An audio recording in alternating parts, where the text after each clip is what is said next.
Hey everybody, welcome to today's video. Today we're covering the heartbreaking story of a crash of a Polish F-16. SLAB was the pilot who has perished in that crash. He perished during a rehearsal for the Radom Air Show, and we'll explore the tech specs of the jet he was flying, some of the potential causes of that crash, and then we're going to compare this crash to the Thunderbird crash at Mountain Home. So here he is doing an over-the-top maneuver. You can see he's in full blower or full afterburner over the top, and he just stays in afterburner. And then right here, he points down at the ground, and you are eating up so much real estate as you are hauling towards the ground. And then he tries to pull out, and he just didn't have enough altitude. It was close, and I'm going to get into some of the specifics throughout this video, so stay to the end of the video because I'll be reviewing this footage multiple times from multiple different angles, and then I'll review the footage from the Mountain Home Thunderbird Air Force Base crash, and we'll talk about some of the parallels, what we can learn from these. So unfortunately, aviation is incredibly unforgiving. I flew in air shows around the globe as a Thunderbird pilot myself, and the different show sites, the different locations, the rigorousness of the schedule to fly these air shows is second to none. It is an insane way to live. So on August 28th, 2025 at Radom Air Base in central Poland, the Polish Air Force was gearing up for the Radom Air Show. The event draws thousands to see high performance demos from jets like the F-16 that we saw, and that was unfortunately the mishap F-16, but the aircraft was a part of the F-16 Tiger demo team, and that's Poland's elite demonstration squadron. They're known for their precision and tiger striped livery. Just an awesome paint job in my opinion. Tiger stripes on this thing just looks incredible. The pilot of this mishap jet was Major SLAB Krakowian. He was a veteran with over 1,000 hours in the F-16. SLAB led the Viper demo team for Poland, and he was set to shine at international air shows like the Radom Air Show 2025. I've flown in that Radom Air Show, and it is an incredibly big deal. So a true honor for someone to be chosen to go and fly in that air show, and SLAB was the pilot who was going to fly in that air show. He was a true star. He was loved for his skills, and everything I can find on him just talks about his aviation prowess, and I'm proud that he got to fly this for as long as he did, and unfortunately it ended in tragedy. But as we've talked about before on this channel, coming down to the wire. There's so many things that come down to the wire when it comes to fighter aviation. The margins for error are so slim. They're so small. It's the same thing with a dogfight. You can be the best dogfighter on the planet, and at some point, something can go wrong and something can happen. So a SLAB, being an incredible pilot, doesn't mean that he's immune from an event like this. The goal is obviously to do everything you can to avoid it, and we'll dive into some of the potential reasons why it happened. But on SLAB's mind this day was not that he was going to get involved in a mishap. He was likely doing everything he could to be the best pilot he possibly could be. But he was performing a very high G maneuver in this case. And as we talked about, his afterburners are blazing up on the top, and then he does that split S pull down, and the jet goes into that descent. So that descent itself is what I believe is one of the potential contributing factors for this cause of this incident. And remember, there'll be a full investigation, and I'm just a pilot on YouTube giving you my perspective and my opinion. And the crash did damage the runway, and that forced the air show's cancellation, as well as just taking some time to reflect on SLAB and aviation safety in general. But to get a clearer picture, let's break down the tech behind this Polish F-16. So the Tiger demo team flies the F-16 Block 52 Plus. It's an advanced model delivered to Poland between 2006 and 2008. This variant boasts upgraded avionics like the APG-68 version 9 radar for precise targeting and a beefier airframe to handle the heavier loads from a bigger radar and the CFTs, the conformal fuel tanks that are on this jet. It's built for multi-role missions, air-to-air combat, ground strikes, air-to-air engagements, you name it. It has better range and payloads than earlier models, and a key feature of this bad boy is the conformal fuel tanks, or the CFTs. They're mounted along the fuselage. These sleek tanks add about 450 gallons, roughly 3,000 pounds of fuel, without adding too much drag. So the drag is a factor. It is going to have a little more drag, and it will not handle the same as a clean Viper without those, but it's still going to handle incredibly well. But why do they even need the CFTs? So the reason why they have those conformal fuel tanks is because they boost range and endurance for longer missions, and that frees up wing space for weapons instead of having to have the drop tanks. So I think it's a great tactical advantage. I'm a little surprised the US Air Force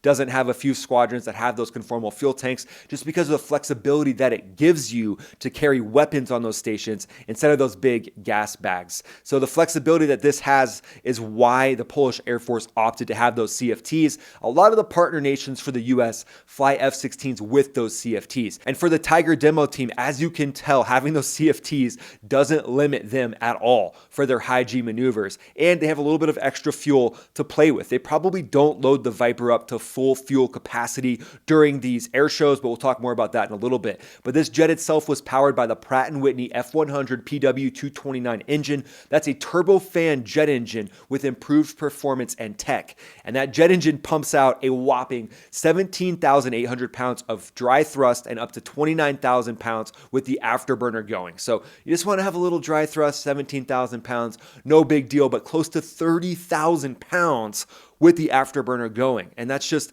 insane. The thrust to weight ratio on this is incredible, but we'll talk more about why that matters because of what we saw in that footage with that afterburner just blazing as SLAB is driving towards the Earth. So there might be something there for us to think about when it comes to a contributing factor of the crash. But this massive engine gives the F-16 the juice for supersonic speeds and incredibly nimble handling. This engine's a workhorse. It's amazing for demo flights, but it's even better for combat. But it's a complicated jet engine as well, so you have to make sure that these engines are maintained extremely well, and they are susceptible to FOD, to foreign object damage. So you have to make sure that you're operating them on surfaces that don't have rocks, that don't have anything that could interfere with that jet engine, because the F-16 Block 52 has a hoover of an intake right down the center. I got to fly the Block 52, and it's an amazing aircraft. I love flying that thing on the Thunderbirds, the wide mouth intake.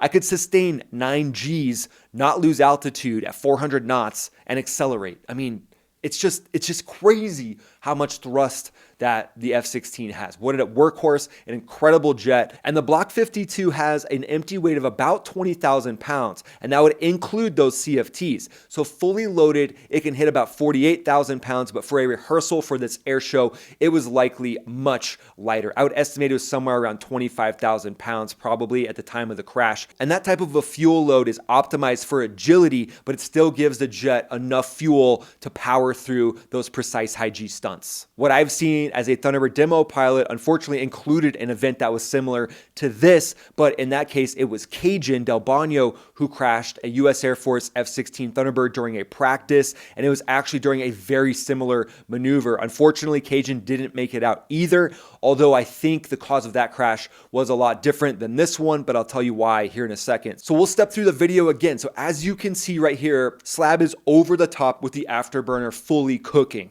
So right now he is pulling a bit of a negative G to maintain level flight up top. So maybe 0.2, 0.3, hanging in the straps, looking for his mark. And this is what happened to Cajun as well. Now, there could be the case where he was pulling some negative G, and when you rack the jet back, there's a chance of a blackout, or at least a gray out. And in Cajun's case on the Thunderbirds, he went from a negative G load to a positive 9+ G load that his body just couldn't sustain, and he didn't attempt to recover. But in this case, SLAB attempts to recover, but I want to talk about what's happening up there on top. So right now the jet's pointed straight at the ground. So if SLAB was pulling some sort of negative G's up here at the top and then just racks the jet back as you're supposed to, you rip it back. But if you're having a day where maybe you're not handling as many G's, as a pilot you have to know when to ease off slightly, maybe when to extend it a little bit. Maybe it's not going to look as crisp today, and that just comes with understanding your body and your ability to handle the negative to positive swing in the G forces. So likely he went here from negative 0.2, let's say, as a speculative guess. If it was any more than that, he could be in an even more dangerous position. But when your jet's flying along like this, you're hanging in the straps, you're going to have some negative G to maintain level flight. That's just how it's going to go. And then pulling it back at that point, probably getting to about 9 Gs. So your differential, your difference in Gs could be somewhere about 9.2 to 9.5. And that is dangerous, extremely dangerous in a high performance aircraft. And the deal is, guys, when we're looking at this, I'll go ahead and hit play again. You can see it's essentially pointed at the ground straight with afterburner going way too long. Way too long. Like right there, boom, he's starting a bit of a recovery, but it's a slow-ish recovery. He's probably doing something around 300 to 400 knots here, potentially faster than he wants to be, and he's got the afterburner cooking. And if you forget about the afterburner, and maybe he's dealing with some sort of a gray out here where he's really fighting the G's, he's on that G strain, really getting into it, and if you're dealing with any sort of lag in your decision making, that could be the reason why he's pointed at the ground for an extra 1.5 to 2 seconds, and that 1.5 to 2 seconds, you're eating up so much altitude, it's just insane. Pointed at the ground, full blower. The F-16 is such a slick jet, and he's just not able to recover. But this delay here, as he's pointed straight at the ground, I believe is going to be a contributing factor. And then he begins the pullback, so he definitely didn't have a full G-lock. And that's the difference between Cajun's crash on the Thunderbirds, where he had a full G-lock going into the ground, 500 plus miles an hour. This one is almost recovered, and I want to highlight on that. That just shows his piloting skill. As you can see right here on this freeze frame, the jet is parallel with the ground. So if he would have had an extra 30 to 50 feet, I think he would have pulled it out of this thing, maybe even less than that. But that's how slim the margins for errors are, guys. And then he just can't quite pull it up. But at the very end there, you can see the nose even transitions to further up. So my guess is SLAB is racking back on that stick and he's trying to recover. But you can see how the blast is just transitioned down the runway.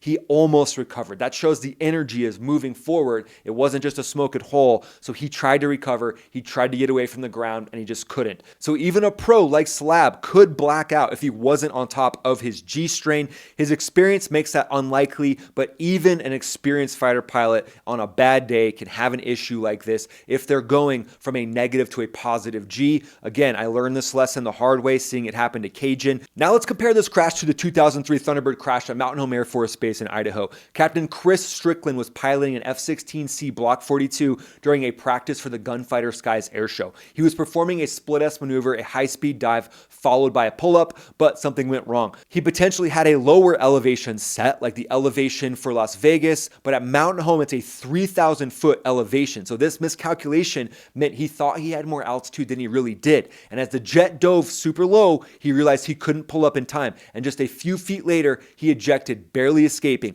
Thankfully, he survived, and no one on the ground was hurt, but Strickland's was clearly tied to human error, altimeter settings under the pressure of a demo, the high pace of the show season, being exhausted. So both of the jets in these mishaps, the one at Mountain Home and SLAB's, man, these jets were built for pure precision. But again, it shows that the margin for error in aviation is so small. Now we're going to watch it slower, and I'll pause it as we watch and see this moment. As you can see right here, this jet is completely parallel with the ground. The stabs are dug in. Strickland's trying to get away from the ground. He's feeling the ground rush. But as you can see, there's more hang time in this situation. So he didn't have that crazy scenario with the afterburners cooking, propelling him towards the ground faster than a bullet train. I mean, insane speeds that SLAB was going towards the ground at.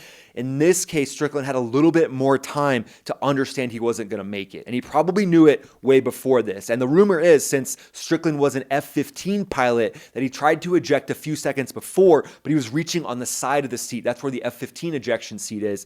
But in the F-16, it's in the center. It's a center loop. So you have to reach in and pull that thing. And he did it last second, luckily. But first he reaches for the F-15 ejection handles, and we'll look at that cockpit video here in a second. So here's some footage of that F-16 crash at Mountain Home. The video is extremely grainy, the resolution is terrible, but the comm is good, and that'll be helpful. So let's review that video. Left turn. Continuous left. Fire up. That music is just next level.